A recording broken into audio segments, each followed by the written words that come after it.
آپ نے سجدے دی حالت سے رکھیا ہے، آپ سجدے دی حالت وچ آپ کو شہید کیتا گیا۔ اس طرح سجدے تے میرے پیر نصیر الدین نصیر چراغ گوڑا رحمت اللہ علیہ کلام لے گیا، اور اس کلام کی اہمیت تو پہلے دس دماغ آ کے کہوں سمجھ آ جائے گی کتنی عظمت والا کلام ہے۔ پیر نصیر الدین نصیر رحمت اللہ علیہ فرماتے ہیں کہ ایک بندہ میرے کو آیا، انہیں آ کے ملاقات کی تھی، پہلے کافی دیر انتظار کر دیا، پہلے تو انہوں پتہ ہی نہیں سی نے گولڈن سٹریٹ کا، کچھ دیا پوچھا دیا، پہلی دفعہ بندہ آیا، پھر جناب والا انہیں آ کے انتظار کرنا پیا، ادھر پیر صاحب آن کے پھر ملاقات ہو گئی۔ پیر صاحب فرماتے ہیں کہ وہ بندہ جس آخر میں تک پہنچایا، سلام دعا تو بعد نے میں پوچھا جناب کی کام ہے؟ کوئی بندہ جانتا ہے نا مساڑے کل کوئی آگے سے کی کام ہے جناب، کوئی اندر نام کرانا ہے، کوئی اندر دعا کرانی ہے، کوئی اندر ملاقات کرنی ہے، جو کسی کا کام ہو میں دستا ہے۔ پیر نصیر الدین نصیر رحمت اللہ علیہ نے پوچھا جناب کی کام ہے؟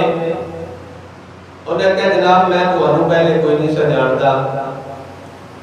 ایسے خواب تو بعد میں تو انہوں جان گیا۔ میں ایک دن خواب دیکھی، خواب کی دیکھنا کہ امام عالی مقام امام حسین رضی اللہ تعالیٰ عنہ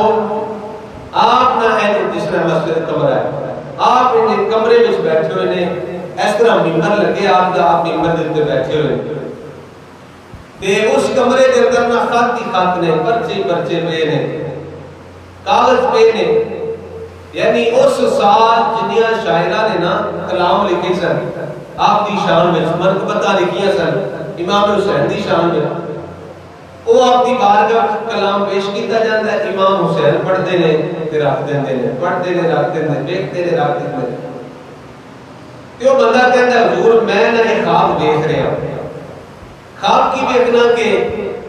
امام حسین نے نا اس ڈھیر وچوں نا کمرے وچ ایک پرچہ اٹھایا ہے، کاغذ اٹھایا ہے تے جدے اوتے تساں اے کلام لکھیا نا، اے کلام امام حسین نے پڑھیا ہے۔